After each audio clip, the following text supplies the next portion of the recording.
이사야서 62장 1절부터 5절 말씀까지 읽어드립니다. 나는 시온의 의가 빛같이 예루살렘의 구원이 횃불같이 나타나도록 시온을 위하여 잠잠하지 아니하며 예루살렘을 위하여 쉬지 아니할 것인즉 이방 나라들이 네 공의를 묻 왕이 다 네 영광을 볼 것이요 너는 여호와의 입으로 정하실 새 이름으로 일컬음이 될 것이며 너는 또 여호와의 손에 아름다운 관 네 하나님의 손의 왕관이 될 것이라. 다시는 너를 버림받은 자라 부르지 아니하며 다시는 네 땅을 황무지라 부르지 아니하고 오직 너를 헵시바라 하며 네 땅을 뷸라라 하리니 이는 여호와께서 너를 기뻐하실 것이며 네 땅이 결혼한 것처럼 될 것임이라. 마치 청년이 처녀와 결혼함같이 네 아들들이 너를 취하겠고 신랑이 신부를 기뻐함같이 네 하나님이 너를 기뻐하시리라. 아멘. 이스라엘은 거듭된 하나님의 회개 촉구에도 회개하지 아니하고 죄를 반복해서 결국은 나라가 완전히 하나님의 뜻대로 징계를 받아서 망했습니다. 북이스라엘은 아수르의 침략을 받아서 완전히 그 정권이 무너졌고 남유다는 바벨론의 침공을 받아서 완전히 망했습니다. 망했다는 얘기는 왕은 포로로 끌려갔고 성은 무너지고 성전은 다 불이 타고 그리고 쓸만한 많은 젊은이들은 이방의 노예로 쓰기 위해서 포로로 끌려갔습니다. 오랜 세월이 흘러도 이것이 회복될 기미를 보이지 아니하고 더욱더 압제를 받자 이스라엘 백성들은 절망 가운데서 탄식을 합니다. 그 내용이 대표적으로 이사야서 40장 27절에 하나님께서는 우리의 기도를 듣지 않으시고 우리가 아무리 기도해도 하나님께서는 아예 우리의 기도를 외면하신다. 과연 이런 상황에서 우리가 고국으로 돌아가서 예루살렘 성을 재건하고 성전을 재건해서 그곳에서 제사 드릴 수 있을까? 불가능하다는 그런 생각에 그들은 절망을 했습니다. 이런 가운데서 보면은 오늘 말씀에서 그 앞에서도 조금 그런 말씀이 나옵니다만은 하나님께서 이스라엘을 회복시켜 주시고 전처럼 사랑하실 것이라는 놀라운 선언이 나타나고 있습니다. 1절 말씀에 보면은 나는 시온의 의가 빛같이 예루살렘의 구원이 횃불같이 나타나도록 시온을 위하여 잠잠하지 아니하며 예루살렘을 위하여 쉬지 아니할 것인즉. 자, 그래서 이스라엘의 어떤 놀라운 회복의 역사가 일어나느냐? 이방 나라들이 네 공의를 묻 왕이 다 네 영광을 볼 것이요 너는 여호와의 입으로 정하실 새 이름으로 일컬음이 될 것이며 라고 말씀을 합니다. 하나님께서 이스라엘 백성을 우리를 온전하게 회복시켜 주시고 새 이름으로 일컬음이 될 것이며 특별히 성경에서 이름이 바뀐다는 것은 신분과 사명, 그 사람의 모든 것이 다 바뀐다는 뜻입니다. 제일 중요한 것은 그 이후에 하나님의 뜻대로 쓰임을 받는 귀한 존재로 바뀌게 된다 말씀을 합니다. 2절 앞부분에 보면은 이방 나라들이 네 공의를 묻 왕이 다 네 영광을 볼 것이요 말씀을 합니다. 여러분, 왕이 얼마나 귀하고 존엄하며 그리고 영광스러운 자리입니까? 왕하면은 영광 그 자체입니다. 모든 사람들로부터 어떤 부러움의 대상 그리고 영광을 드러내는 그런 자리입니다. 그런데 하나님께서 이스라엘을 우리 그리스도인들을 어떻게 회복시켜 주시고 사용하시느냐? 왕들이 볼 때에도 우리가 하나님으로부터 영광이 드러나는 것을 볼 정도로 부러워할 정도로 그런 영광을 우리에게 회복시켜 주신다 말씀을 합니다. 오늘 이 말씀은 바로 우리에게 주시는 말씀입니다. 대부분 그리스도인들은 이 땅에서 자기 자신이 보기에도 또 누가 봐도 보기에 초라한 또 가난한 사람들이 많습니다. 세상 사람들이 그리스도인이라는 이유로 그렇게 주목할 만한 것이 외적으로 드러나 보이지 않습니다. 내가 예수 믿고 구원 얻었다고 해서 불신자들이 보기에 야, 저 사람은 모든 것이 다르다, 부럽다 할 정도의 그런 겉으로 드러나는 외적인 사회적인 변화가 없는 것이 사실입니다. 외적으로 이렇게 그리스도인이 예수 믿어도 믿음이 좋아도 가난하고 변변치 않게 사는 모습은 이 당시에 나라가 망해서 바벨론에 포로로 끌려간 사람들처럼, 그 다음에 이스라엘 영내에 남아있던 사람들도 정부의 보호를 받지 못해서 주변 약소국인 이방 사람들의 멸시를 받던 그런 사람들이었습니다. 그런데 이들을 향해서 하나님께서 특별히 사랑하시고 기억하시고 너희들을 위한 나의 특별한 계획이 있다, 들어보아라. 바로 오늘 읽어드린 말씀입니다. 즉 다시 말해서 하나님께서는 하나님의 자녀들인 우리 그리스도인들을 어떻게 보시는가, 어떻게 대하시는가 내용입니다. 첫째는 3절 말씀에 보면은 우리를 가르쳐서 하나님의 손에 들린 왕관이라 말씀을 합니다. 왕관은 왕권의 상징입니다. 누구나 볼 때에 이것은 왕관이고, 그리고 이것을 쓴 사람은 왕이라는 사실을 알 수 있게 휘황찬란하게 만듭니다. 이 땅의 모든 진귀한 보화들이 거기에 다 이렇게 박혀 있습니다. 우리가 하나님의 손에 들린 왕관이라는 얘기는 하나님에게 있어서 우리는 가장 귀한 존재라는 뜻입니다. 그리고 하나님의 손에 있다는 말씀의 뜻은 하나님께서 우리를 완벽하게 지켜주신다는 뜻입니다. 그렇기 때문에 어느 누구도 우리를 해하거나 천국과는 구월의 대열에서 흩어지지 못한다, 분명히 말씀을 합니다.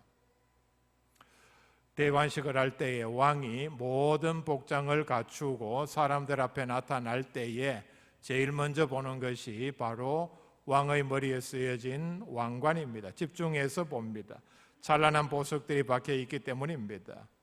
이처럼 우리가 하나님의 손에 들린 왕관이라는 말의 뜻은 모든 사람들이 볼 때에, 심지어 왕이 볼 때에도 영광이 드러날 정도로, 내가 지금까지 엄청난 영광을 누렸는데 하나님의 자녀들 그리스도인들이 누리는 그 영광은 내가 누린 영광과는 비교도 되지 않는구나 할 정도로 영광이 확연하게 드러난다 말씀을 합니다. 그래서 2절 말씀에 보면 왕들이 다 내 영광을 볼 것이요. 왕관은 귀한 것입니다. 그리고 자랑의 상징입니다. 빌립보서 4장 1절 말씀에 보면 바울은 빌립보 교인들을 향해서 그러므로 나의 사랑하고 사모하는 형제들, 나의 기쁨이요 면류관인 사랑하는 자들아 말씀을 합니다.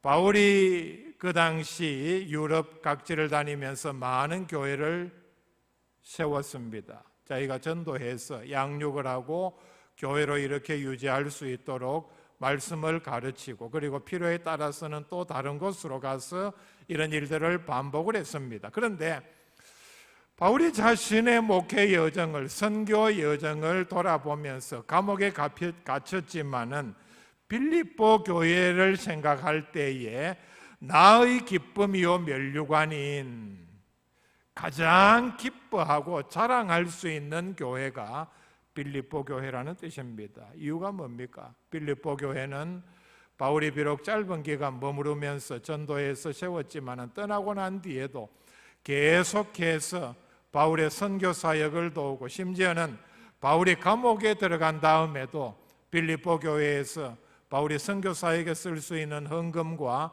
도와줄 수 있는 사람을 선발해서 보내주고 후원할 정도로 바울의 사역을 도운 교회였습니다. 바울이 생각할 때에 얼마나 자랑스러운 교회입니까? 이걸 나의 기쁨이요 면류관인 사랑하는 자들아, 빌립보 교회는 나의 기쁨이요 자랑이다, 면류관이다, 이렇게 말을 하고 있습니다. 빌립보 교회만 이런 교회가 되라는 법은 없습니다. 하나님께서 여러분들을 또 우리 교회를 보실 때에 나의 면류관이라, 상관교회는 나의 면류관이라는 칭찬을 들을 수 있는 교회가 될 수 있기를 바랍니다. 그 다음에 하나님께서는 우리를 얼마나 기뻐하고 자랑스러워하는가. 에베소서 2장 10절에 보면은 우리는 그가 만드신 바라 그리스도 예수 안에서 선한 일을 위하여 지으심을 받은 자니 이 일은 전에 하나님이 예비하사 우리로 그 가운데서 행하게 하려 하심이니라 말씀을 합니다. 여러분, 우리가 하나님의 손에 들린 왕관이다. 우리 한 사람 한 사람이 바울의 고백처럼 자랑처럼 너희들은 나의 면류관이다는 말씀 이상으로 우리가 얼마나 하나님 보시기에 귀한 존재라 하는 것을 말씀을 합니다. 우리는 그가 만드신 바라. 여러분 한 사람 한 사람 하나님께서 만드셨습니다. 여기서 만드셨다는 말은 그냥 만들었다는 뜻이 아니라 걸작품이라는 뜻입니다. 하나님의 걸작품. 여러분,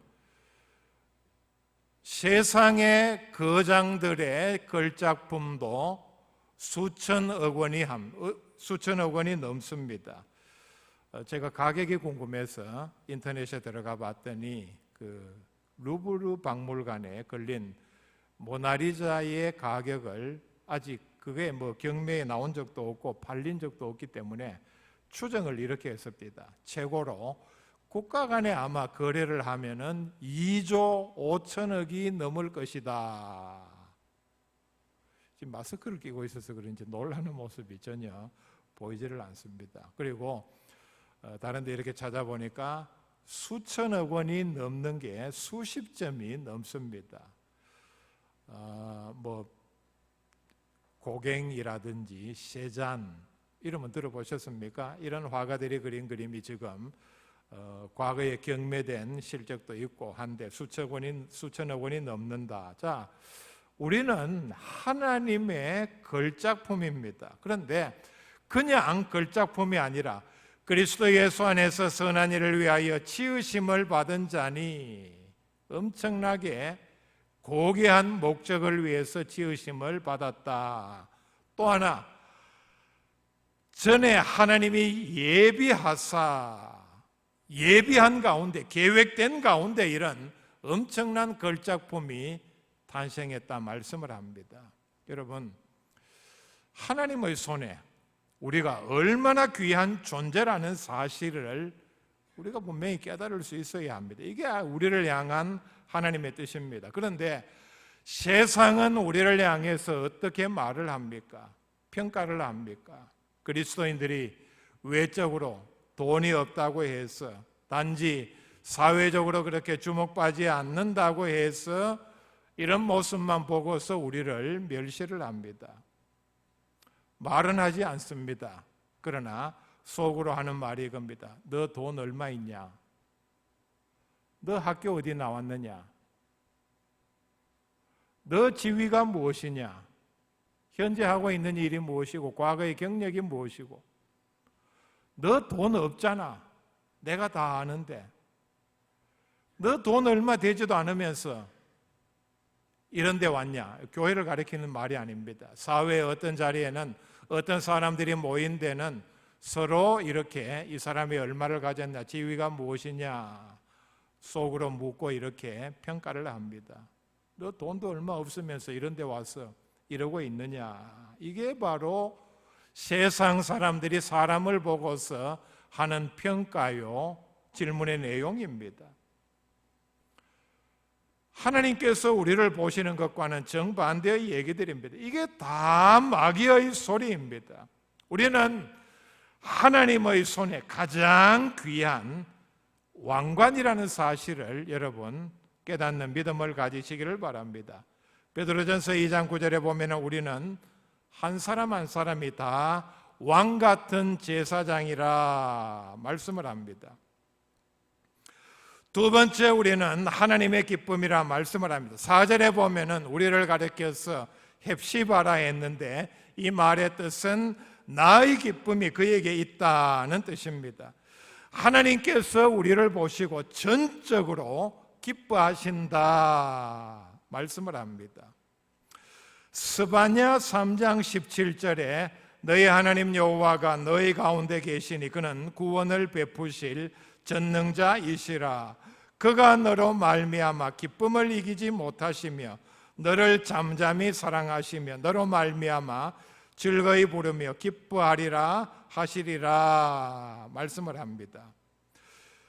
하나님께서 우리를 보실 때에 생각만 해도 좋아서 기쁨을 이기지 못하시며, 셋째 줄에 있죠. 기쁨을 이기지 못하시며, 하나님께서 무슨 일을 하시다가 무슨 생각을 하시다가 우리를 생각만 해도 좋아서 희죽희죽 웃을 정도로, 여러분 상상이 가십니까? 손자 처음 본 분들이 그렇죠. 저도 그런 분을 봤습니다. 아니, 딴 얘기하다가 갑자기 웃더니 휴대폰을 꺼내서 손자 봐라, 내 손자다. 좋아 어쩔 줄 몰라요. 여러 사람 봤습니다. 아마 그걸 생각해 보면 이 말씀이 이해가 될 것입니다. 우리를 생각할 때 너무나도 좋아서 기뻐서 기쁨을 이기지 못하시며, 뒤에 보면은 즐거이 부르며 기뻐하시리라. 우리를 생각할 때에 좋아서 어쩔 줄 몰라서 노래가 절로 나온다는 얘기입니다. 여러분, 하나님께서 나를 생각하셔서 너무나도 기뻐서 지금 희죽희죽 웃고 계시는 그 소리가 들립니까? 들리는 사람이 한 사람밖에 없어요. 여러분, 하나님의 이 웃음소리를 들으실 수 있기를 바랍니다. 나를 생각만 해도 좋아서 콧노래가 저절로 나오는 하나님의 이 노래소리를 들을 수 있기를 바랍니다. 하나님께서 우리를 보고 기뻐하는 만큼, 그렇다면 우리도 하나님을 아무런 조건 없이, 내가 하나님으로부터 아무 것을 받지 못했다 할지라도 하나님처럼, 여러분 사랑은 서로 이렇게 주고받는, 오고 가는 것이 있어야 하지 않습니까? 하나님께서는 우리를 생각만 해도 이렇게 좋아서 참을 수 없을 정도로 이렇게 좋아하시는데 우리는 하나님에 대해서 무관심했어야 되겠습니까? 하나님을 기뻐할 수 있어야 합니다. 시편 37편 4절에 보면은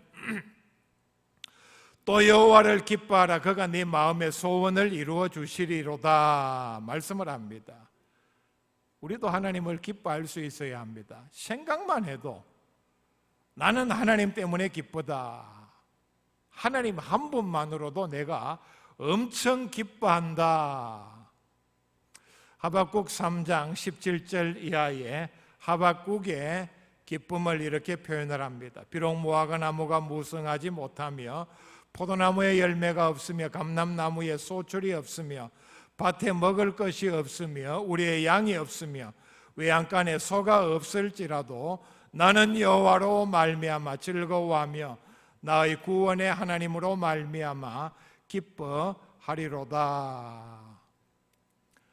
아무것도 없어도 나는 오직 전적 하나님만으로 기뻐하는 삶을 살겠다. 이런 믿음의 소유자들이 될 수 있기를 바랍니다. 세 번째는 우리는 하나님의 신부라 말씀을 합니다. 4절에 뷸라라는 말이 그런 뜻입니다. 원어의 뜻은 결혼한 여자. 그런데 누구와 결혼했느냐 하면은 하나님과 결혼한 여자를 가리킵니다. 하나님의 이 선언 이후에 이스라엘은 하나님과 결혼한 그런 신분입니다. 그리고 이렇게 하나님과 결혼했기 때문에 하나님께서 우리를 보실 때에 하나님이 너를 기뻐하시리라. 자, 제목에 보면은 나의 기쁨, 나의 신부, 이 말은 하나님께서 우리에게 주시는 말씀입니다. 내가 너희들을 볼 때 너희들은 나의 기쁨이요, 왕관처럼 소중하게 여기는 대상이요, 그리고 나의 신부라. 나의 기쁨, 나의 신부, 바로 하나님께서 우리에게 주시는, 우리를 정의하는, 그리고 우리의 이런 영적인 상태가 하나님을 기쁘시게 한다, 그렇게 말씀을 합니다. 결혼은 우리가 이 세상에서 보면은 조건이 비슷한 사람끼리 합니다. 그런데 놀라운 사실은 하나님께서는 자격이 전혀 없는 이스라엘, 또 우리를 하나님의 신부로 맞이하여 주셨습니다. 이것은 전적인 하나님의 은혜입니다.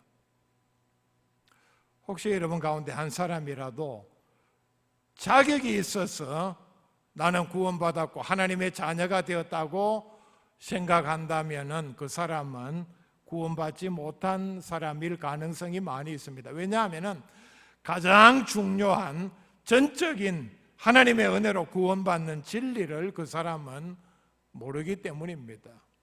그 다음에는 또 하나, 그 사람은 매우 교만한 사람이기 때문입니다. 하나님께서는 그 사람의 어떤 조건과도 관계없이 전적인 하나님의 주권과 오직 하나님의 은혜만으로 구원을 하는데, 이걸 배제하고 그래도 나는 남보다 다른 면이 있어서 구원받을 자격이 있어서 구원받았다고 생각하니까, 자기의 공로로 돌리니까 그 사람은 얼마나 교만한 사람입니까? 하나님께서는 호세아 선지자에게 장녀와 같은 고멜과 결혼하라 명령하셨습니다. 이 하나님의 명령의 뜻은 자격 없는 이스라엘과 결혼하고 사랑하라는, 그리고 자신이 그렇게 하려는 하나님의 일방적인 사랑을 보여주기 위해서입니다. 그래서 호세아 2장 19절 이하에 이렇게 말씀을 합니다.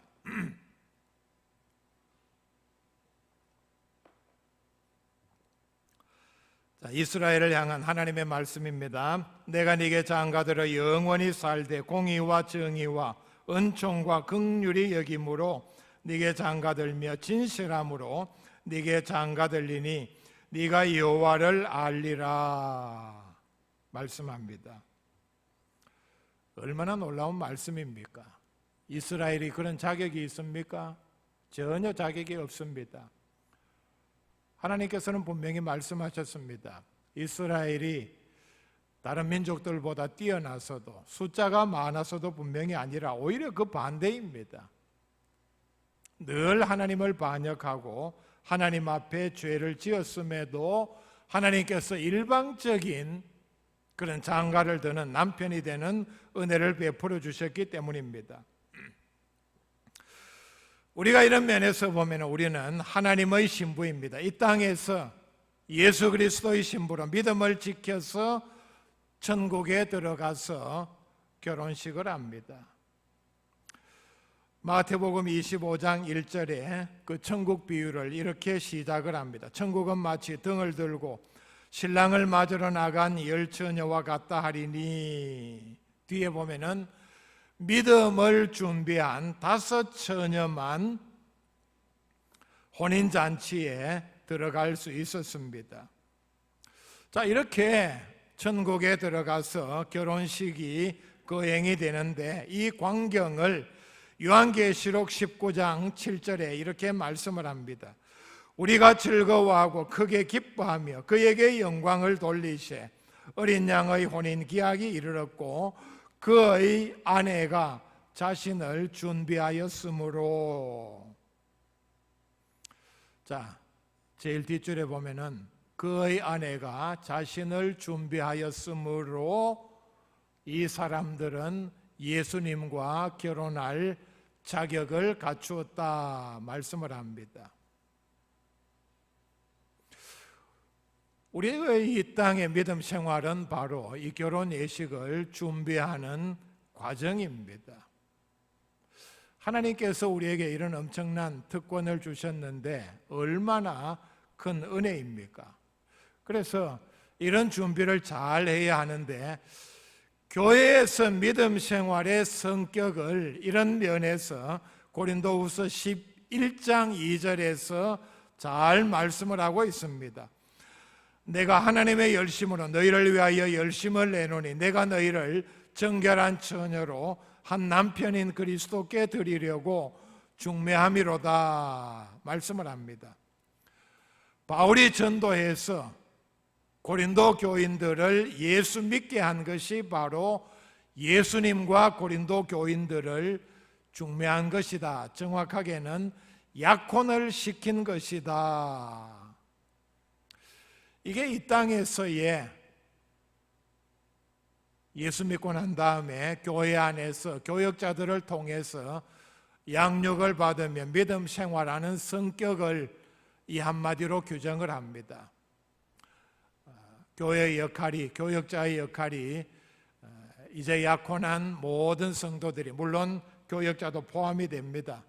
천국에서 혼인 예식을 잘 치를 수 있도록 이 땅에서 준비를 잘하고, 그 다음에 제일 중요한 자격인 믿음의 정절을 지키는 것입니다. 우리의 믿음 생활은 다르게 말씀을 하면은 믿음 생활 기간이 얼마이든 간에 믿음의 정절을 지키는 것입니다. 우상이 좋아 보인다고, 좋은 것을 줄 것 같이 보인다고 해서 우상에게 찾아간다거나 양다리를 걸친다거나 탐욕 때문에, 탐심은 우상 숭배라 그랬죠. 탐욕 때문에 전적으로 하나님만을 사랑하며 믿음 생활하는 데서 소홀하거나 그것 때문에 죄를 짓거나 쾌락에 빠지는 이런 일들이 바로 약혼한 여자가, 여자라고 해서는 죄송합니다만은 한눈을 파는 것과 같은 이치입니다. 제일 중요한 것은 믿음의 정절을 지키는 일인데, 우리가 이런데 유혹을 받아서는 되지 않습니다. 우리는 하나님의 은혜에 보답해야 합니다. 하나님은 우리를 이렇게 사랑하시고, 아가서에 보면은 병이 날 정도로 우리를 사랑하시고 우리를 일방적으로 생각하시고 귀하게 여기고 우리를 자랑하는데, 우리는 이런 엄청난 하나님의 사랑을 받으면서도 그 사랑에 대해서 무관심하거나 냉담하지 않으십니까?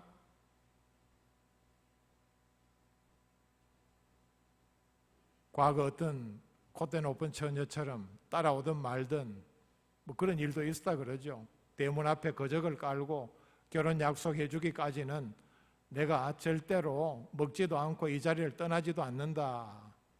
하나님께서는 이렇게 우리를 끔찍이도 사랑하시고 생각하시고 지켜주시는데, 우리는 거기에 대해서 나를 그렇게 하든 말든, 나를 어떻게 생각하든 말든 나는 거기에 신경도 쓰지 않는다. 여러분, 혹시 그렇다면 이건 정말 너무하는 일입니다. 요한계시록 3장 20절에 보면은 예수님의 그 우리를 향한 간절한 마음이 바로 볼지어다 내가 문 밖에 서서 두드리노니 밤새도록 머리에 이슬까지 새벽이 다 될 때까지 두드리는데, 안에서는 소리를 들었는지 못 들었는지, 아니면은 텔레비전을 크게 켜놔서 못 들었는지, 아니면은 알고도 열어주지 않는지 일체 반응이 없습니다.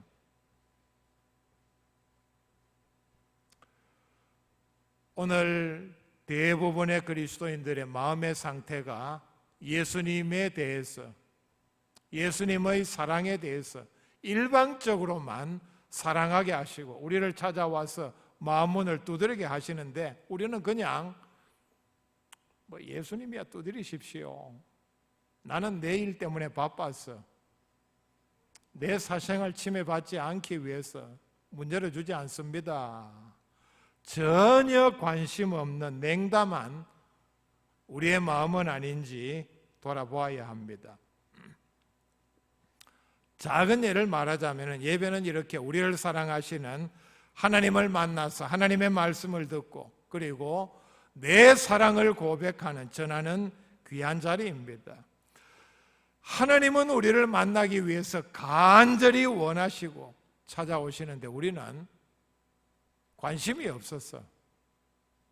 그게 중요한지 알지를 못하기 때문에 아니면은 만나기 싫었어.